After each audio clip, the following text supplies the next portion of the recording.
Oke, balik lagi pada video kali ini. Kita nggak akan melakukan pemrograman seperti video-video sebelumnya. Jadi, ini yang buat beda pada video kali ini karena kita akan review sebuah buku. Yang dimana buku ini sangat relate dengan bidang yang saat ini saya tempuh sebagai mahasiswa baru S1 Teknik Geofisika ITS. Jadi, pada penjelasan video ini kita akan mengulas seperti apa isi dari buku tersebut dan bagaimana reaksi atau kesan setelah kita membaca. Nanti kita akan tampilkan di akhir. Oke, sebelumnya karena ini relate dengan bidang geofisika, bahwasanya saya juga pernah terbesit dalam pikiran ketika kita hidup tinggal di bumi di atas permukaan, lalu ketika ingin menekuni sebuah bidang untuk mendalami subsurface ya, bawah permukaan, itu gimana caranya ya? Itu yang bikin tanda tanya kalau semisal awal-awal masuk ya. Oke, jadi pertanyaan tersebut itu terjawabkan dalam buku yang berjudul Geophysics: A Very Short Introduction by William Lowry. Oke. Jadi dalam buku ini pada bagian pertamanya dia sudah menjelaskan what is geophysics. Ini sebagai pengantar bagaimana itu geofisika ya. Jadi geofisika sendiri itu merupakan ilmu yang mempelajari bumi, khususnya bawah permukaan subsurface tadi sebagai kata kuncinya, yang menggunakan atau melalui pendekatan fisika, yakni kita menggunakan parameter fisis. Parameter fisis ini maksudnya apa? Nah, parameter fisis ini seperti gelombang ya, terjadinya atau adanya gelombang yang bersumber dari gempa ya. Ini alaminya, kalau buatannya nanti beda lagi. Lalu ada dari medan magnet. Nah, oke, medan magnet. Terus ada juga gravitasi. Beberapa yang saya sebutkan ini merupakan kaitannya dengan fisika ya. Karena dari parameter tersebut kita bisa mengetahui bagaimana kondisi bawah permukaan yang nanti kita akan lakukan yang namanya pemodelan. Nah, sebelum kita mendapatkan model, kita lakukan akuisisi ya. Pertama itu akuisisi, lalu kita lakukan observasi data ya. Jadi dari kita mendapatkan data, kita mendapatkan data observasi ya kan. Nah, dari data observasi kita lakukan pemrosesan data, yang dimana pemrosesan data ini menggunakan hukum ya atau persamaan ya, bisa dibilang fisikanya itu bekerja di sini karena ini adalah ilmu yang pelajari geo dan fisika. Maka pasti parameter tidak hanya sekedar parameter, tapi juga dilakukan kalkulasi atau yang namanya perhitungan. Jadi data yang kita dapat nggak semena-mena karena kita menggunakan parameter A ya, misalkan katakan gelombang ya, terus tiba-tiba kita mendapatkan bawah permukaannya gini ya, nggak bisa teman-teman. Karena semua ketika kita sudah mendapatkan data dari parameter tersebut, kita lakukan proses tadi yang namanya ada perhitungan ya, kalkulasinya, terus kita lakukan pemodelan yang nanti outputnya itu menghasilkan model yang kita interpretasikan. Oke, itu geofisika. Ilmu yang mempelajari bumi melalui pendekatan fisika, yakni parameter fisis tadi. Dari parameter kita bisa lakukan kalkulasi untuk mendapatkan sebuah model yang akan kita interpretasikan bahwasanya bahwa permukaan itu seperti ini, seperti A, B, C. Nah, kita ada reservoir misalnya seperti itu. Oke, di bagian kedua kita tuh mulai membahas bumi. Jadi bumi sendiri itu dijelaskan sudah terbentuk miliaran tahun yang lalu, 4,5 lah, sekitaran segitu.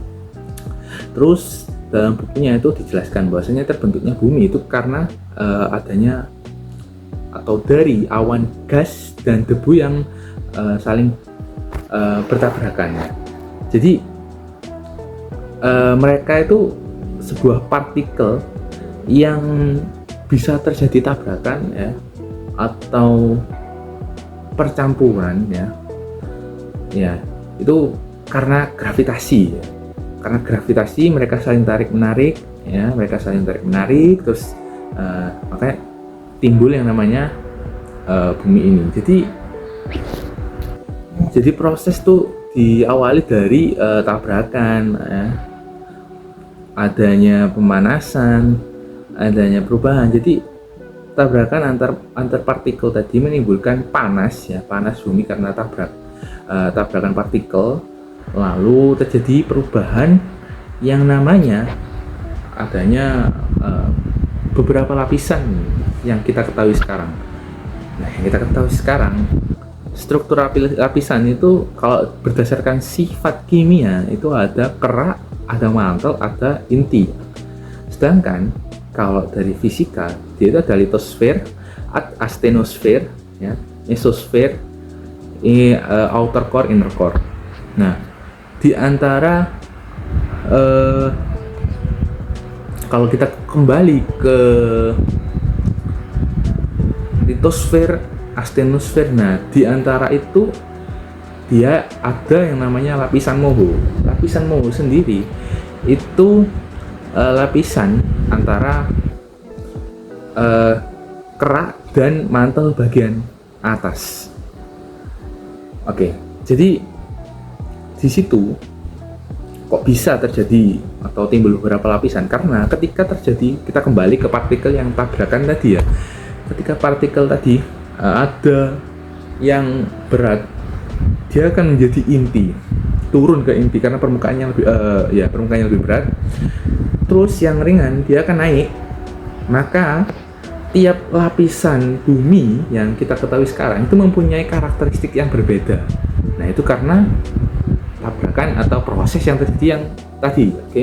Yang ringan naik, yang berat turun, oke? Nah, karakteristik tiap lapisan itu berbeda. Di inti dia itu terbagi menjadi dua, ya. Dia itu terbagi menjadi dua. Kalau inti dalam, inner core-nya itu padat, outer core-nya cair. Terus di lapisan mantel ini dia itu memuat beberapa kalau berdasarkan fisik ya, dia itu ada mesosfer dan astenosfer, yang dimana kalau di mesosfer setelah inti luarnya tadi outer core-nya cair, maka di mantel bawahnya dia itu solid, terus liquid lagi, solid lagi. Nah, solid yang paling atas adalah litosfer, dia itu padat, plastis. Yang ngebuat dia plastis karena ada antara lapisan litosfer dengan astenosfer itu lapisan moho. Lapisan moho dia itu bersifat liquid karena adanya pengurangan kecepatan gelombang es. Oke, kita bahas lagi gelombang. Oke, kita balik ke gelombang. Oke, gelombang es itu termasuk gelombang yang bisa didefinisikan bahwasanya gelombangnya itu tidak bisa melalui rambatan atau medium yang liquid. Sedangkan gelombang P dia itu bisa melalui gelombang rambatan medium yang padat maupun cair. Oke, itu untuk gelombang. Lalu kita kembali lagi ke lapisan.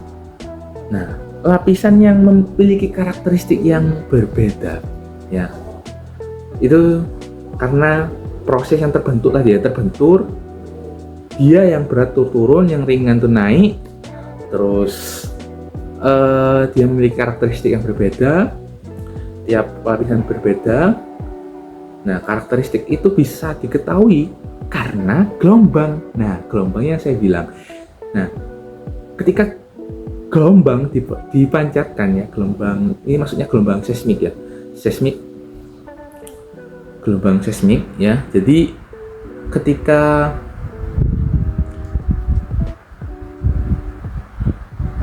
ketika gelombang itu dipancarkan melalui beberapa medium tadi, mulai dari lapisan litosfer, astenosfer, terus mesosfer, outer core, inner core, itu kalau dari sifat fisik ya. Nah, gelombang itu menghasilkan respon, yakni hasil yang dilalui. Ada gelombang yang bisa meneruskan walaupun mediumnya itu solid ataupun liquid. Ada juga gelombang yang tidak dapat melewati liquid, itu namanya gelombang es. Kalau bisa melewati semuanya, yaitu gelombang P. Karakteristik yang didapatkan itu hasil dari interpretasi gelombang tadi. Makanya bisa mengklasifikasikan karakteristik tiap lapisannya itu seperti apa.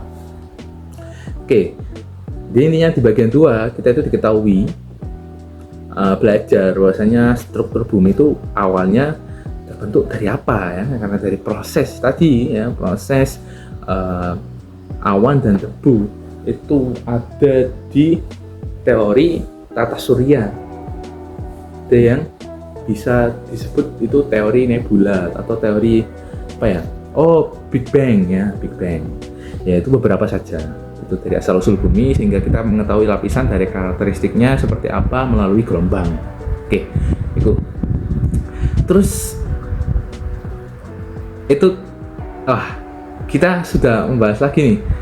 Jadi kan isi bumi kita bisa mengetahui dari parameter fisis ya. Fisis itu kan tadi sudah menyebutkan gelombang. Dari gelombang parameternya kita bisa mengetahui bahwa permukaan, karena tadi karakteristik gelombang di tiap medium berbeda. Makanya ilmuwan atau peneliti sains, khususnya geoscience, itu bisa mengemukakan bahwasanya di lapisan litosfer bisa dilewati, mesosfer bisa dilewati. Tapi kenapa sampai outer core? Ya, outer core dia tuh nggak bisa. Karena apa? Gelombangnya nggak bisa lanjut ke bawah, dia seperti hilang gitu. Jadi bisa diketahui bahwa permukaannya itu seperti apa ya melalui gelombang yang tadi, karakteristik dari gelombang ya, yang menunjukkan tiap mediumnya berbeda atau tiap lapisannya berbeda. Itu adalah cara kita bisa mengetahui bahwa permukaan seperti apa, itu melalui gelombang. Bagian 2 tadi dia membahas terbentuknya bumi dan lapisannya seperti apa. Terus bagian 3 atau bab 3-nya dia itu membahas dari gelombang kita bisa mengetahui karakteristik permukaannya. Oke, terus perlu diketahui juga teman-teman, pada bab yang keempat dia itu membahas tentang bumi itu terus bergerak. Bumi itu tidak diam teman-teman. Kenapa? Bumi karena dia terus berotasi ya, karena kita merasakan bahasanya di sini kita itu diam ya, sebenarnya kita ini lagi di putaran bumi, di pergerakan bumi yang terus berputar. Nah, pergerakan bumi yang terus itu menyebabkan lempeng di bumi juga ikut bergerak. Jadi itulah yang menyebabkan pergerakan lempeng itu bisa menimbulkan gempa. Jadi untuk menimbulkan gempa sendiri atau terjadinya gempa itu juga butuh yang namanya proses, teman-teman. Proses yang dimaksud itu dari pergerakan lempeng tadi, pergerakan lempeng yang tiap tahun, kalau skala waktunya itu hanya beberapa senti, tapi ketika dia melepaskan energi ya, baru itu terjadilah gempa. Jadi pada bagian ini kita tuh diajarkan atau diketahui bahwasanya bumi itu tidak diam, bumi itu terus bergerak ya. Permukaan bumi itu bergerak, bergeser, berubah. Jadi ada yang namanya pergeseran, ada yang namanya patahan ya, ada fault ya, patahan. Terus ada yang namanya, kalau lempeng tadi ada ada subduksi lempeng benua, lempeng benua samudra, samudra benua, benua. Terus pergerakan lempeng ada divergen, konvergen, terus ada yang horizontal ya. Pada intinya, pada bagian keempat ini kita itu dijelaskan bahwasanya karena bumi yang terus bergerak menyebabkan bawah permukaannya juga mengalami pergerakan walaupun hanya beberapa senti per tahunnya ya, itu bisa menghasilkan gempa.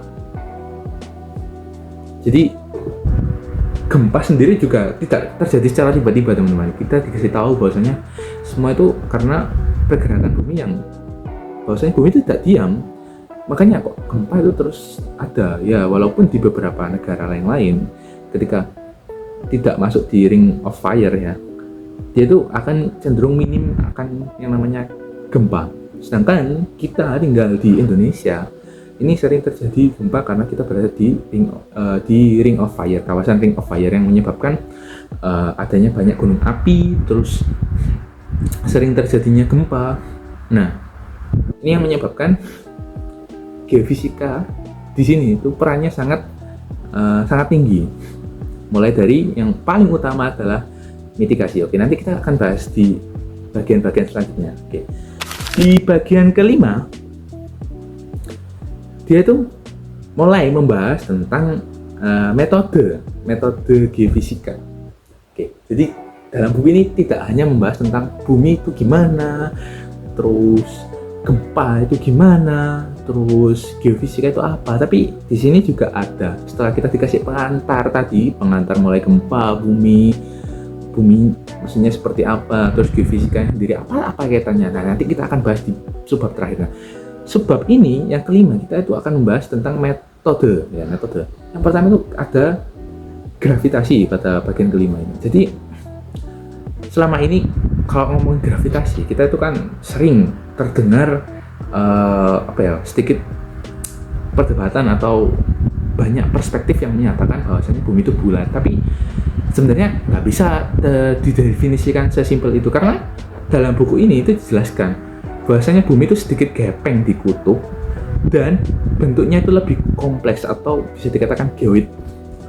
Bahkan itu yang menyebabkan gravitasi di tiap tempat berbeda-beda.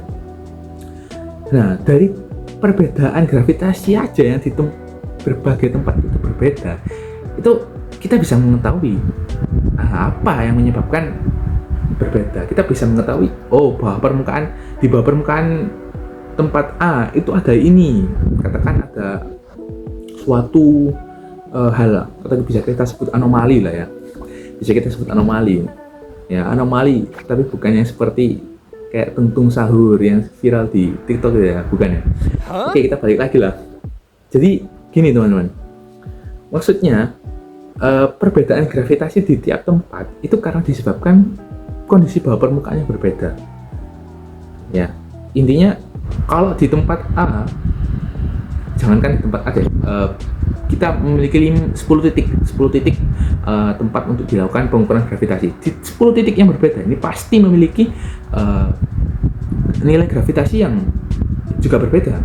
Nah, perbedaan ini kita bisa analisis anomalinya itu karena apa, di bawah permukaannya itu ada apa. Nah, di sini peran dari gravitasi itu sendiri ada. Jadi metode gravitasi ini kita bisa menentukan bawah permukaannya ini seperti apa, nah, melalui parameternya medan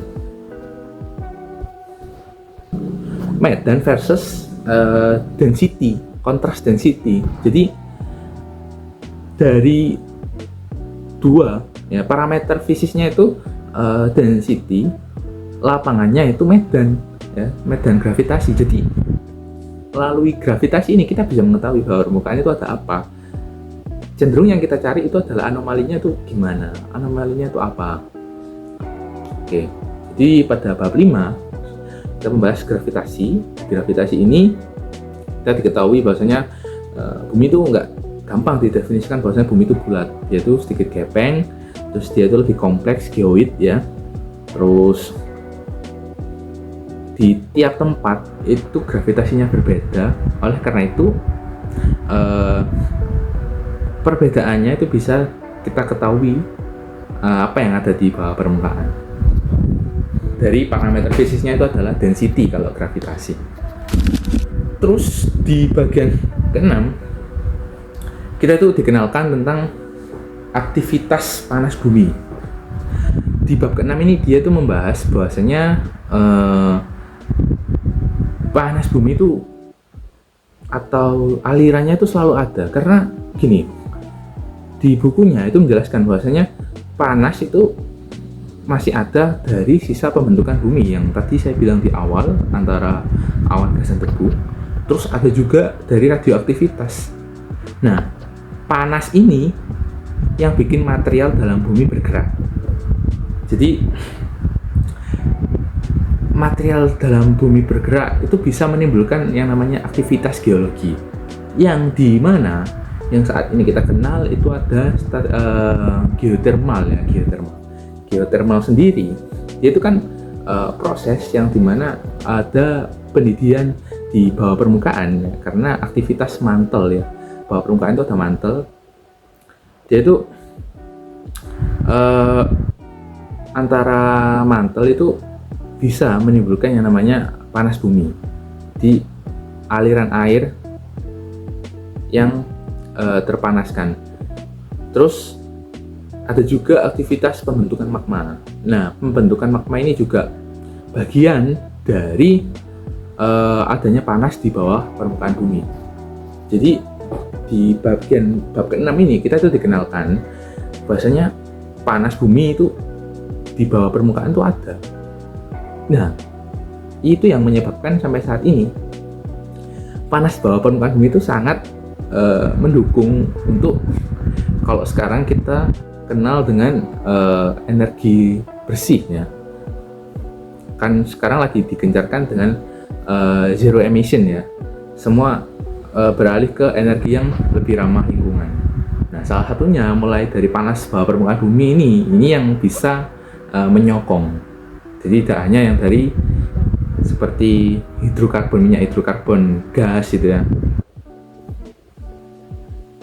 Jadi mulai beralih di bab ini kita dikenalkan panas bumi itu seperti apa. Terus bab ke-7 dia itu membahas metode selanjutnya, yakni gravitasi. Jadi medan magnet. Gravitasi kan tadi udah ya. Oke, medan magnet. Di medan magnet ini kita akan mendapatkan parameter fisiknya, yakni berupa susceptibility atau kemagnetisasi ya. Jadi untuk data lapangannya kita itu adalah variasi medan magnet. Pada intinya di bab ke-7 ini kita itu dikenalkan bahwasanya medan magnet selain dia sebagai metode geofisika, di bukunya juga menjelaskan bahwasanya medan magnet juga melindungi dari radiasi matahari. Nah, sedangkan dijelaskan juga bahwasanya pada buku medan magnet itu berasal dari inti bumi. Nah, ini akan berkaitan dengan yang namanya pembalikan polaritas medan magnet. Jadi yang awalnya di utara akan jadi selatan, yang selatan jadi utara. Pembalikan medan magnet ini sudah jadi hal yang sering kita dengar di pembahasan medan magnet geofisika. Karena apa? Pada buku ini itu ada yang menjelaskan paleomagnetisme, yang dimana itu merupakan sejarah terbaliknya medan magnet yang terekam oleh batuan.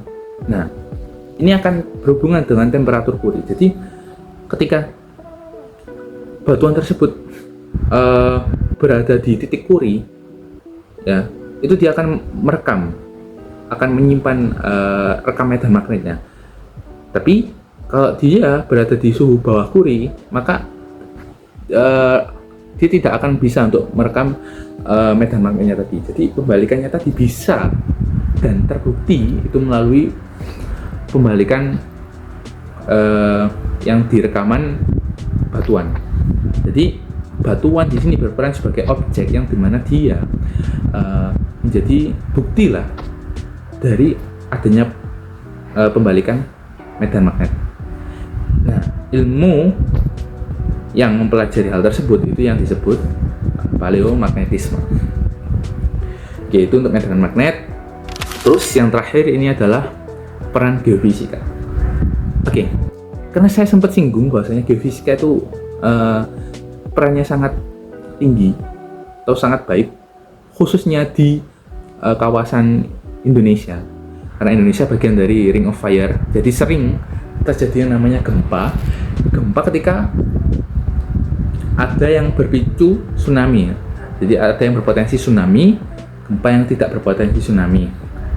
Terus di Indonesia sendiri juga banyak gunung api. Ya, gunung api sendiri ini juga bisa menimbulkan berbagai aktivitas vulkanik ya. Geofisika sendiri ini sangat berperan. Yang pertama, karena kita sudah membahas mengenai seperti bencana, maka perannya adalah mitigasi kebencanaan. Jadi kita melakukan mitigasi kebencanaan untuk melakukan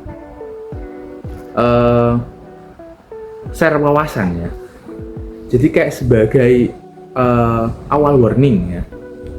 Jadi ketika nanti terjadinya suatu gempa, kita bisa melakukan sosialisasi dengan hasil dari mitigasi yang telah kita lakukan kepada para penduduk yang memang kawasannya itu rawan akan gempa, tsunami, dan di dekat aktivitas gunung api, kurang lebih seperti itu. Jadi mitigasi dalam negara kita itu sangat penting.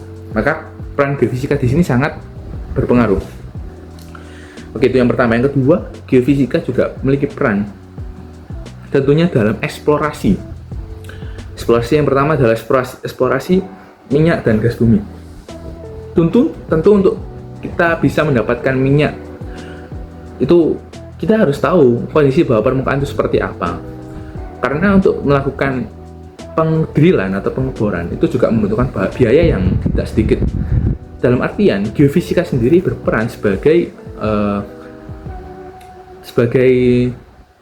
sebelum dieksekusi itu kita dibutuhkan oleh data geofisika, maksudnya data bawah permukaannya seperti apa. Jadi kita nggak asal bor.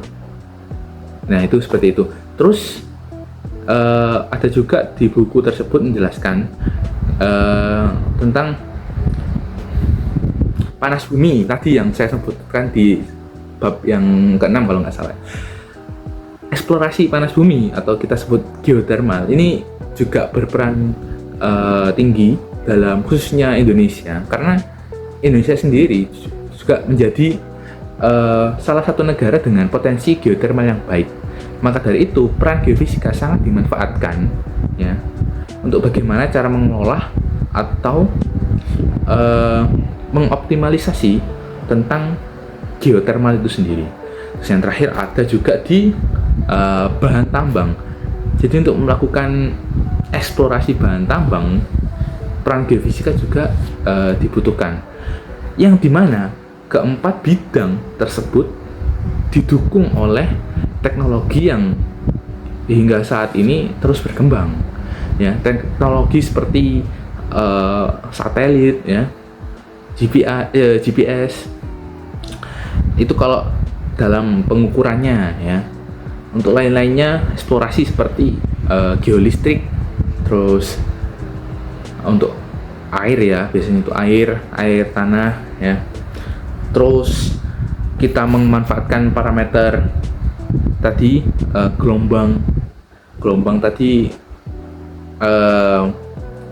dari kalau gempa itu alami, kalau buatan itu bisa dari dinamit. Dinamit sendiri itu bisa mengarah ke tambang karena bahan produk dari buatan manusia, atau juga bisa dari sumber gelombang dari palu geologi. Palu geologi ini yang seperti saya ketahui sumber lainnya itu palu kayak tor gitu ya teman-teman, kayak gitulah. Itu bisa menimbulkan getaran itu yang kita manfaatkan, atau gelombang itu parameter fisika yang kita manfaatkan. Jadi ada juga medan magnet tadi ya, antara variasi medan magnet dengan susceptibility magnetik. Terus kalau gravity, antara medan gravity dengan densitas. Kalau seismik tadi gelombang ya, gelombang gempa itu termasuk gelombang seismik, yang dimana gelombang seismik saya bilang di awal ada gelombang SP. Kalau S dia tidak bisa mengalir di liquid, kalau P dia bisa mengalir di medium apapun. Physical propertinya kalau untuk gelombang seismik yang dua tadi yang saya sebutkan, ada yang namanya kecepatan ya, kecepatan VP VS nya. VP itu kecepatan untuk gelombang P, VS untuk kecepatan untuk gelombang S. Nah, kita bisa mengetahui tadi karakteristik tiap lapisan bawah permukaan bumi itu dilihat dari rambatan VP VS nya. Kalau di lapisan liquid, VS nya itu hampir ataupun sama dengan 0. Tapi kalau untuk VP, dia itu tetap bisa atau lebih dari 0, bisa dikatakan seperti itu. Oke, jadi itu merupakan 8 subbab ya, 8 subbab yang terdapat pada buku Geophysics A Very Short Introduction by William Lowry. Ini sangat rekomen sebagai mahasiswa baru khususnya dalam mendalami ilmu tentang geofisika. Karena apa? Dalam buku ini kita dijelaskan awalnya sebagai pengantarnya geofisika, lalu mengenalkan bumi itu seperti apa, isinya seperti apa, bagaimana kok bisa terbentuk, dan menyatakan bahwa karakteristiknya seperti itu. Terus bumi yang terus bergerak, dia bisa menyebabkan adanya gempa. Jadi gempa itu perlu adanya proses yang lama, yang nggak hanya sebentar. Intinya pada buku ini dia itu alur subbabnya itu sudah mengalir dari dasar yang belum kita miliki sepenuhnya sebagai seorang mahasiswa baru. Kita bisa mendalami buku ini sehingga kita memiliki dasar yang kuat ya. Dalam artian kuat di sini adalah memiliki dasar yang baik ketika kita akan meneruskan ke mata kuliah ataupun materi-materi lainnya.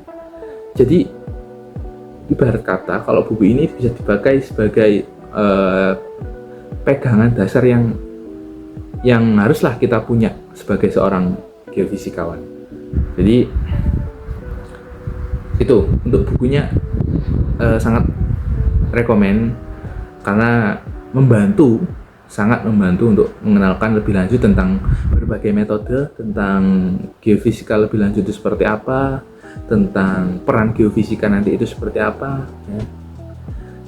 Terus untuk sisi lainnya menurut saya yang paling menarik karena apa ya, kita kan sebelumnya nggak tahu isi bumi itu seperti apa, dan wownya kita bisa tahu karena ternyata pakai parameter fisik, jadi nggak cuma nebak-nebak asal ya. Itu menariknya di situ. Oke, jadi geofisika adalah cara manusia melihat semua bawah permukaan tanpa manusia itu turun langsung ke dalam bawah permukaan itu sendiri. Jadi saya bilang wow aja, wow ya, wow ya. Oke, mungkin segitu dulu review dari buku Geophysics A Very Short Introduction by William Lowry.